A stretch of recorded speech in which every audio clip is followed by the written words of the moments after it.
नमस्कार। आप सभी का आभा ज्योतिष अभ्यास केंद्र में स्वागत है। आज हम लोग आपके सामने एक नए विषय के साथ हाजिर हैं। अपनी कुंडली से हमें कौन सा योगासन करना या योगाभ्यास करना चाहिए, ये हम लोग आज देखने वाले हैं।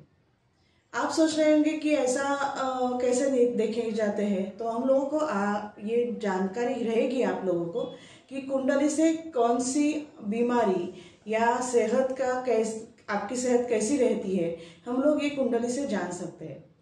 तो उसी का आधार लेके हम लोग योगासन अभ्यास जो भी रहेगा या योगासन कौन सा अच्छा रहेगा वो आज हम लोग देखेंगे। आपके पास दो कुंडली रहती है, एक रहती है एक चंद्र कुंडली और एक लग्न कुंडली। हमारी सेहत हम लोग लग्न कुंडली से देखते हैं। लग्न कुंडली में लग्न भाव मतलब हम खुद, और अपने लग्न भाव से छठा भाव ये हमारे आरोग्य या सेहत के बारे में बता देते हैं।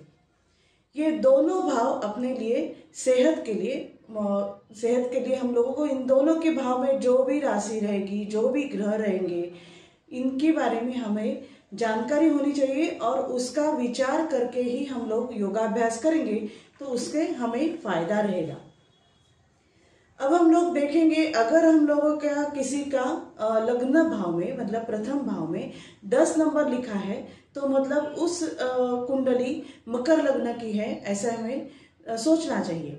और मकर से छठा भाव मिथुन लग्न का आता है। तो जो भी मकर लग्न के लोग रहते हैं तो उनको मकर और मिथुन ये दोनों राशि का तत्व और प्रकृति जो भी रहती है राशि की, उस राशि का प्रभाव ज्यादा रहता है। ये हम लोग जब ज्योतिष सीखते हैं तो हम लोगों को सब मालूम रहता है या हम लोग ये सीख जाते हैं, लेकिन ये योगाभ्यास से हम लोग जो आगे आने वाले प्रॉब्लम है वो उसकी तकलीफ या उसका जो भी रहेगा तो उसे कम करने के लिए हम लोग योगाभ्यास पहले से करना चालू करेंगे तो हमारे लिए अच्छा रहता है। अभी हम लोग देखेंगे कि मेष राशि से चालू करेंगे, लेकिन इससे पहले आप ये वीडियो या ये चैनल को सब्सक्राइब कीजिए, नोटिफिकेशन का बटन दबाइए, मतलब एक एक जो वीडियो आएगा वो आपको तुरंत समझ में आएगा।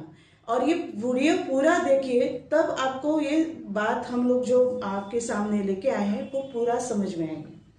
तो हम लोग आज पहले मेष राशि से स्टार्ट करते हैं। आपको मालूम है 12 राशि जो रहती है, तो 12 राशि में 12 भाव जो कुंडली में रहते हैं वो एक एक राशि में शरीर के एक एक भाव, एक एक अंग उनको दिए गए हैं। तो हम लोगों को मालूम है मेष राशि को सिर या ऊपर का भाव दिया है, मतलब शरीर के अंग में ऊपर का भाव दिया है। मेष राशि कैसी है तो अग्नि तत्व की है, और अग्नि तत्व के साथ साथ उसकी प्रकृति कैसी है तो पित्त प्रकृति है। हम लोग एक बात अच्छी तरह से समझ लें कि कफ प्रकृति जो रहती है वो सिर से यहाँ तक मतलब छाती तक रहती है, यहाँ कफ ज्यादा रहता है। मतलब यहाँ से कफ अगर रहता है, सर्दी होती है तो मतलब ठंड से ज्यादा उधर तकलीफ होती है। और नाभि के ऊपर का भाव जो रहता है वो पित्त कारक रहता है। जो हमें एसिडिटी होती है तो वहाँ उस भाग में शरीर के ज्यादा तकलीफ होती है, और उसके नीचे का जो भाग है वो वात प्रकृति के लिए। ये तीनों भाग शरीर में कैसे कहाँ एक्टिव रहते हैं हम लोग देख रहे हैं। तो मेष राशि जो है वो पित्त प्रकृति की है। पित्त मतलब क्या है, जल और अग्नि, ये दोनों का कॉम्बिनेशन मिला के पित्त प्रकृति होती है। तो इस पित्त से क्या क्या तकलीफ होती है तो हीट का बढ़ना, मतलब गर्मी बहुत होना, तृष्णा रहती है, मतलब ज्यादा पानी पीने की जरूरत रहती है। इन लोगों को ज्यादा बुखार रहता है, दाह इनके शरीर में ज्यादा रहता है, मतलब हीट के दिन में ज्यादा इनको तकलीफ रहती है। और सिर में जो भी है मेंदु मतलब हम लोग बोलते हैं, उसका भी विकार या उसके जो भी तकलीफ है वो ज्यादा रहती है। मलेरिया या जो भी बुखार के अनेक अंग है वो भी इन लोगों को जल्दी हो जाते हैं। तो ये मेष राशि का आजार हम लोग देख रहे हैं, ये हम वीडियो से बहुत शॉर्ट देख रहे हैं, क्योंकि वीडियो में ज़्यादा विस्तृत हम लोग नहीं बात कर सकते, लेकिन हिंट दे सकते हैं कि इस तरह के बीमारी, इस तरह की आजार, आरोग्य का प्रॉब्लम इस तरह का आ सकता है। इसमें कौन से नक्षत्र हैं? तो अश्विनी के 4 चरण हैं, भरणी के 4 चरण हैं और कृतिका के पहला चरण है। जो चरण के स्वामी हैं उनके भी बारे में सोचना चाहिए। लेकिन हम लोग आज जो देख रहे हैं खाली राशि से देख रहे हैं, तो मेष राशि जो हीट का है, पित्त का कारक है, तो उसके बारे में कौन से योग अच्छे हैं वो देखेंगे।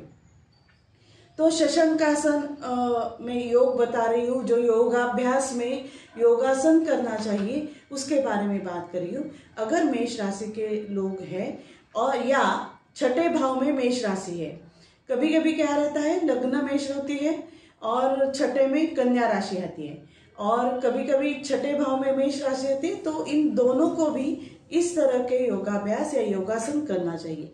तो कौन सा करना चाहिए?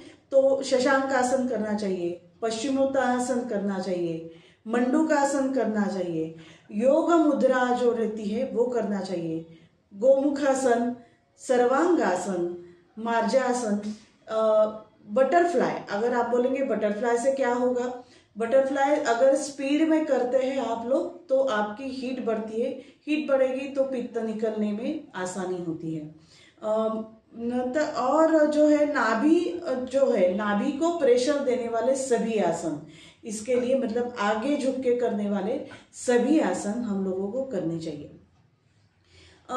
ये जो हम लोग देख रहे हैं, ये पित्त जो है ये कब बढ़ता है, मतलब एसिडिटी कब रहती है? तो जब सूर्य देव या रवि के जो टाइम रहता है, दोपहर के 12 बजे हीट ज़्यादा रहती है, उस टाइम का एसिडिटी का ज़्यादा असर होता है। हम लोगों को एसिडिटी रात को ज़्यादा नहीं होती, दोपहर को ज़्यादा रहती है, दिन भर ज़्यादा एसिडिटी का असर होता है। तो मेष राशि जो प्रथम भाव में रहेगी या छठे भाव में रहेगी तो उनको इस तरह के आसन करने चाहिए। उसके बाद आती है वृषभ राशि। वृषभ राशि जो है पृथ्वी तत्व की है, लेकिन ये कफ प्रकृति की है। इसका स्वामी जो है वो शुक्र है, वो जल तत्व का है, और कफ जो रहता है वो सुबह के टाइम में या रात को देर में ज़्यादा तकलीफ होती है। अगर हम लोग देखेंगे तो सुबह सुबह ज़्यादा कफ का और ये इसका सब प्रॉब्लम होता है। तो शरीर में कौन से अंग वृषभ राशि को दिए गए हैं? तो जीवा है, आँख है, मतलब मुंह का ये जहाँ पानी रहता है वो हम लोग देखते हैं। माँ ये जो है घसा हम लोग बोलते हैं। टॉन्सिल्स का प्रॉब्लम होता है। क्षय मतलब टीबी, सर्दी खांसी, मधुमेह और अतिसार, थायराइड, पैरालिसिस, थायराइड की वजह से फैटी होना या गुप्त रोग। आप बोलेंगे गुप्त रोग क्यों? क्योंकि वृषभ राशि के सामने वृश्चिक राशि आती है। वृश्चिक राशि में हम लोग गुप्तांग देखते हैं, और गुप्त रोग क्यों बोलते हैं? वहाँ जल तत्व का संबंध है, इसीलिए गुप्त रोग भी देखे जाते हैं। श्वसन जो नलिका है उसकी भी तकलीफ हो सकती है। इस तरह के आजार या इस तरह के व्याधि आदमी को हो सकते हैं अगर वृषभ राशि प्रथम भाव में या छठे भाव में हो तो। इसमें कौन से नक्षत्र आते हैं? कृतिका के 3 चरण, दूसरा, तीसरा और चौथा, जिसका स्वामी रवि है। उसके बाद रोहिणी के 4 चरण आते हैं जो चंद्र स्वामी है। उसके बाद मृग आता है, उसके भी 4 चरण आते हैं। हर नक्षत्र का तत्व अलग है, वो थोड़ा और डीप में जाना चाहिए, और लेकिन हम लोग राशि से हम लोग देख रहे हैं। तो ये वृषभ राशि पहले या छठे भाव में हो तो हम लोगों को कौन सा योगाभ्यास करना चाहिए या कौन से योगासन करना चाहिए वो अब हम लोग देखेंगे। उत्तानासन, अधोमुख मतलब नीचे देखने वाले जो भी आसन रहेंगे वो, इससे क्या है सिर नीचे आ जाता है, उससे हम लोगों को आराम मिलता है या इस बीमारी के लिए अच्छा होता है। शवासन, उष्ट्रासन, विपरीत करणी, सेतुबंधासन, सर्वांगासन, धनुरासन, मत्स्यासन। मत्स्यासन में हम लोग सिर पूरा उल्टा करते हैं। शलभासन, शीर्षासन, शवासन। मतलब आप देखेंगे तो यहाँ कफ जो रहता है उसके लिए जो भी अच्छा रहेगा वो पीछे जाना या आगे आना। सिर का ही अगर हम मस्तिष्क जो भी है हमारा वो हिलना चाहिए तो कफ होने में मतलब कफ निकलने में आसानी रहती है। इस तरह से वृषभ राशि अगर लग्न में हो या छठे भाव में हो उसके बारे में हम लोगों ने देखा है। अभी इसके बाद आती है कौन सी, तो मिथुन राशि जो वायु तत्व की है। वायु है मतलब वात तत्व है, तीसरी राशि है। प्रथम भाव में मिथुन है या छठे भाव में मिथुन है। तो कौन से बीमारी हो सकती है, तो बेसिक हम लोग देखेंगे कि शरीर में कौन से भाव या कौन सा शरीर का अंग मिथुन राशि को दिया है। तो ये जो है शोल्डर है, हाथ है, ये इसे मतलब गले का ये पीछे का मान हम लोग बोलते हैं ये है। शवासन के लिए हम लोग श्वास के लिए हम लोग देखते हैं कि अभी हम लोगों ने कोविड में देखा था, ये पूरा बंद किया था, मास्क लगा के हम लोग बंद कर रहे हैं। क्योंकि क्या है तो जो है श्वास के मतलब श्वास से हम लोगों को बीमारी हो सकती है जो भी है। तो हम इस वक्त हम लोग देख रहे थे मिथुन में राहु था, उस वक्त वो कोविड का प्रॉब्लम आया था या महामारी आई थी, तो इसीलिए हम लोगों को पहले मास्क यूज करने के लिए बोला था। मतलब शवासन।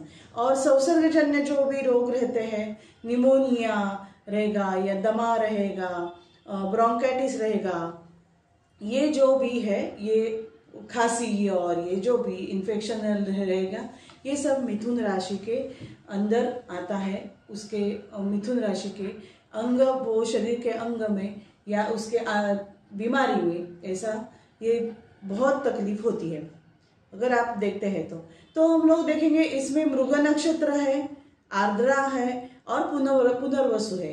ये तीनों नक्षत्र है और तीनों नक्षत्र के जो स्वामी हैं उनका भी बारे में सोचना चाहिए कि वो स्वामी जो है मतलब वो स्वामी ग्रह जो भी कुंडली में कैसे है, उनकी पोजीशन क्या है, उस तरह से आपको तकलीफ कम ज्यादा कैसे होने वाली वो आप एक एक कुंडली जो भी ज्योतिषाचार्य रहेंगे उनके पास दिखा के और डिटेल में देख सकते हैं। लेकिन खाली हम लोग इसके बारे में जानकारी ले रहे हैं।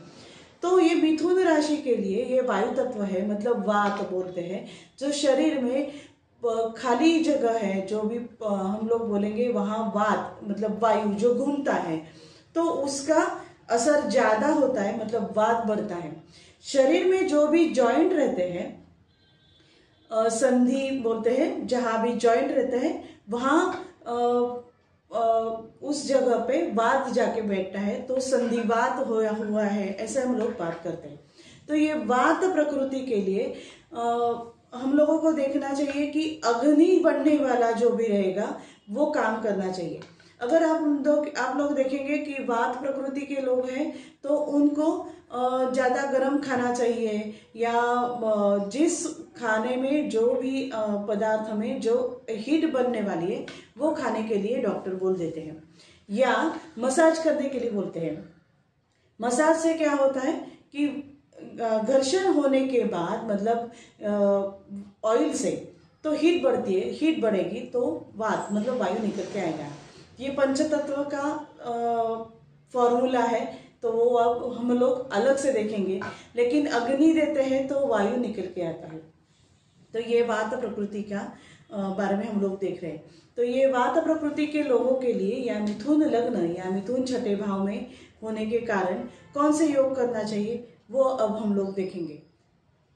इनको योगासन या योगाभ्यास या योगासन कौन से करने चाहिए, तब बद्ध कोष्ठासन, पवन मुक्तासन मतलब कोई अपानासन भी उसे बोलते हैं, मार्जारासन, अंजनी आसन, प्राणायाम।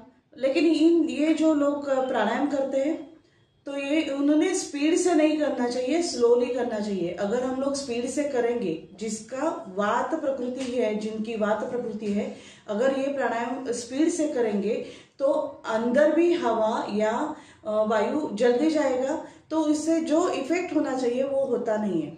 इसलिए वात प्रकृति के लोगों को प्राणायाम स्लो करना चाहिए, मतलब धीरे से करना चाहिए। मंडूकासन, कोणासन, त्रिकोणासन, शशांकासन, सूर्य नमस्कार, मकर आसन, इन जैसे आसन करने चाहिए जिससे वात निकलने में आसानी होगी या वात निकलने में हम लोगों को फायदा होगा। इस तरह से आज हम लोगों ने 3 राशि देखी, मेष, वृषभ और मिथुन। हम लोग एक एक एपिसोड में 3-3 राशि देखते जाएंगे क्योंकि बहुत लंबा वीडियो होता है और सबको प्रॉब्लम होगा सुनने में, तो एक एक हम लोग ये 3 राशि देखते जाएंगे। ये 3 राशि से आपको समझ में आया होगा। अब आप पूरा योगाभ्यास करते होंगे या योगासन क्लास में जाते होंगे, सभी तरह के आसन करते होंगे। जैसे कि मैं एक बात बताती हूँ, अगर मुझे रेगुलर बीमारी हुई है, बुखार हुआ है, तो हम लोग डॉक्टर के पास जाते हैं, तो डॉक्टर रेगुलर जो भी हमारे पास जो टैबलेट रहती है, दवाई रहती है, वो आपको दे देते हैं। लेकिन अगर आपको कुछ विशेष या मलेरिया हुआ है या कुछ इस तरह से एक्स्ट्रा ऑर्डिनरी बीमारी हुई है या बुखार हुआ है, तो उसे कुछ अलग से आपको टैबलेट या दवाई दी जाती है। इसी तरह हम लोगों को जो भी प्रॉब्लम रहेगा उसका आसन और करना चाहिए या इस आसन के बारे में जानकारी लेके इस पे ध्यान देना चाहिए। बस इतना ही हम लोग आपसे शेयर करना चाहते हैं।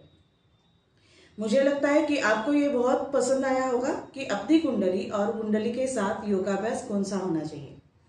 आपको मैं एक बात और शेयर करना चाहती हूँ कि महामारी जो कोविड अभी हमारे यहाँ हम लोग कोविड से बहुत सफ़र हुए हैं, हम लोग सब, पूरा विश्व इसमें सफ़र हुआ है।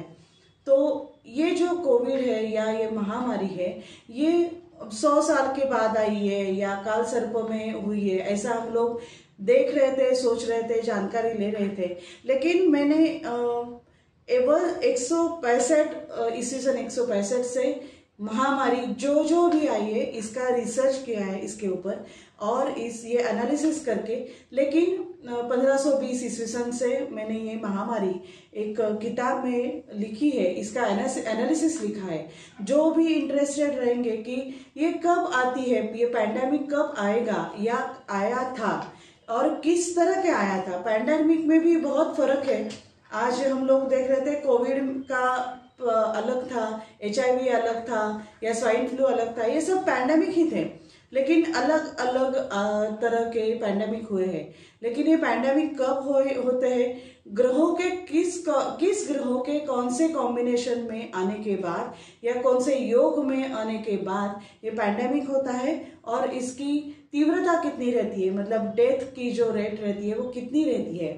ये हम लोगों को ये एनालिसिस करने के बाद समझ में आया कि ये बहुत बार आता है, और इसका कैसे कॉम्बिनेशन से हमें पता चलेगा कि हमारे आगे पैंडेमिक कब आने वाला है और किस तरह से बीमारी आने वाली है, कहाँ पे आने वाली है, कौन से देश में इसे ज़्यादा सफ़र करना पड़ेगा। ये भी इस एनालिसिस में हम लोगों को समझ में आया है। मेरा जो ये किताब है जो अमेज़न पे है, महामारी ज्योतिष शास्त्र के नज़र से, इस किताब में मैंने 500 साल का अध्ययन करके इसमें लिखा है, क्योंकि 165 से लिखेंगे तो बहुत लंबा हो जाता है। 1520 से मैंने ये महामारी इसमें लिखी है, और आगे कब आने वाली है ये 50-60 साल का ये प्रेडिक्शन मैंने इस किताब में दिया है।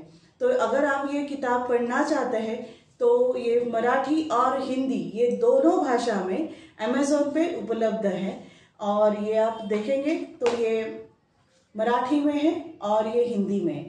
जैसे मैं आज बोल रही हूँ इसी भाषा में ये किताब लिखी है।